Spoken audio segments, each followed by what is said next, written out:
లోని జరిపిన తవ్వకాల్లో 9వ శతాబ్దపు పురాతన శివలింగం బయటపడింది. అక్కడి చామ్ టెంపుల్ కాంప్లెక్స్ లో ఆర్కియాలజికల్ సర్వే ఆఫ్ ఇండియా జరుపుతున్న పునరుద్ధరణ పనుల్లో ఈ శివలింగం బయటపడింది. ఈ విషయాన్ని భారత విదేశాంగ మంత్రి జయశంకర్ సోషల్ మీడియాలో వెల్లడించారు. దీంతో ఇరు దేశాల మధ్య నాగరికత సంబంధం విషయంలో మరింత లోతుగా అధ్యయనం చేయొచ్చని అన్నారు. 9వ శతాబ్దానికి చెందిన ఇసుక రాతితో చేసిన ఏకశిలా శివలింగం బయటపడింది. మైసన్ లోని చామ్ టెంపుల్ కాంప్లెక్స్ లో పనిచేస్తున్న archaeological survey of India team కి అభినందనలు. 2011లో నేను అక్కడ పర్యటన చేశాను.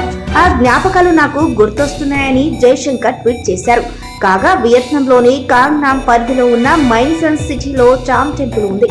దీన్ని యునెస్కో వారసత్వ సంపదగా గుర్తించింది. కింగ్ ఇంద్రవర్మన్ II కాలంలో ఈ దేవాలయాన్ని నిర్మించారు. ఆయన బౌద్ధ మతాన్ని బాగా ప్రచారం చేయగా బౌద్ధంతో పాటు హిందూ మతం కూడా అప్పట్లో వియత్నాంలో ఉన్నట్లు ఈ శివలింగం ద్వారా తెలుస్తుందని సర్వే అధికారులు చెబుతున్నారు. ఇక ఈ దేవస్థానంలో ఇంతకు ముందు కూడా 6 శివలింగాలను గుర్తించామని, అయితే వాటన్నిటికంటే ఇది చాలా అద్భుతమైందని తెలిపారు. అంతేకాదు ఏకశిలతో ఈ శివలింగం తయారైంది.